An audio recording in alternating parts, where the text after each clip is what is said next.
भगवान ने आदमी और महिला इन दोनों के एक अलग जिम्मेदारियां तय की हुई है, तो हमको इस प्रकृति को आगे ले जाना है। अगर हम हर चीज में सोचेंगे महिलाएं कि नहीं हमको आदमी की बराबरी करनी है, तो फिर कहाँ जाएगा ये समाज। अगर आप किसी डांस में या डिस्को में जाते हैं तो वहाँ पे कपल एंट्री क्यों होती है? क्योंकि अगर महिला एक आदमी के साथ रहेगी तो वहाँ पे नॉनसेंस होने के चांसेस नहीं है। अगर महिला ही नॉनसेंस करने लगेगी तो फिर ये समाज कैसे चलेगा, संस्कृति राष्ट्र कैसे बचेगा? फिर तो सब कुछ खत्म है। आजकल महिलाएं नशा भी कर रही है, तो भाई आदमी को थोड़ी बच्चे पैदा करने, महिला को बच्चे पैदा करने ना। उसकी जो फर्टिलिटी पावर है वो खत्म हो रही है। आईवीएफ सेंटर खुल रहे हैं इतने सारे। तो आप नशा कर रही हो, सिगरेट पी रही हो कम एज से, तो आप क्या कर रहे हो? बाद में आप अपने शरीर के साथ खिलवाड़ करके और फिर ये सेंटर में वो सेंटर में बच्चे डिफेक्टिव पैदा हो रहे हैं, क्योंकि आपने अपने शरीर की वाट लगा ली पहले ही। आदमियों से बराबरी कब तक करनी है? जब तक आदमी 1 लाख रुपए कमा रहा है और अपन 10,000 रुपए कमा रहे हैं, तो हम उस आदमी से शादी कर सकते हैं। अरे भाई लड़की अगर 1 लाख रुपए कमा रही है और लड़का 10,000, तो भी शादी करो, बराबरी करो ना।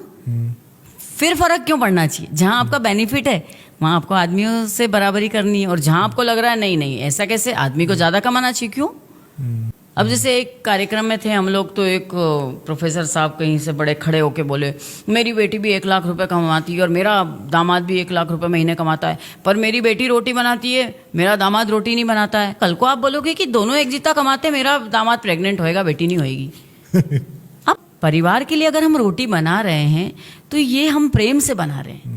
हम कोई बराबरी या प्रतियोगिता नहीं चलती। परिवार क्यों होता है?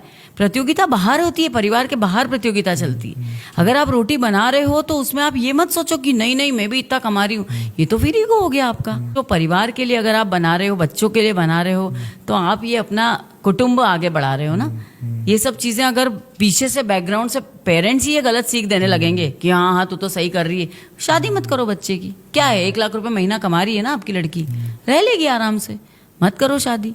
क्योंकि हम जब शादी करते तो आपस में एक दूसरे को कितनी बार कॉम्प्रोमाइज करना पड़ता है, समझना पड़ता है। पर अगर आप ऐसे अपने विद्रोही विचार रहेंगे, और अच्छा है पति भी खिलाते हैं बना के, हमारे पति भी खिलाते हैं, चाय बनाते हैं सुबह उठ के, रोज मेरे हस्बैंड मेरे लिए चाय बनाते हैं। तो ये सब चीजें प्रेम से होती है। ऐसा थोड़ी होता है कि नहीं मैंने ये करा है तो आपको भी ये करना ही पड़ेगा। और हस्बैंड से भी मैं यही बोलूंगी कि अगर वाइफ की तबीयत खराब है या कुछ काम है तो आप लोग भी उसमें कॉम्प्रोमाइज कीजिए, आप लोग भी उनकी हेल्प कीजिए। ऐसा नहीं है, पर ये कोई बाउंडेशन नहीं होनी चाहिए। किसी भी रिश्ते में अगर बाउंडेशन और कोई कंडीशन हो गई फिर नहीं चल सकता वो रिश्ता।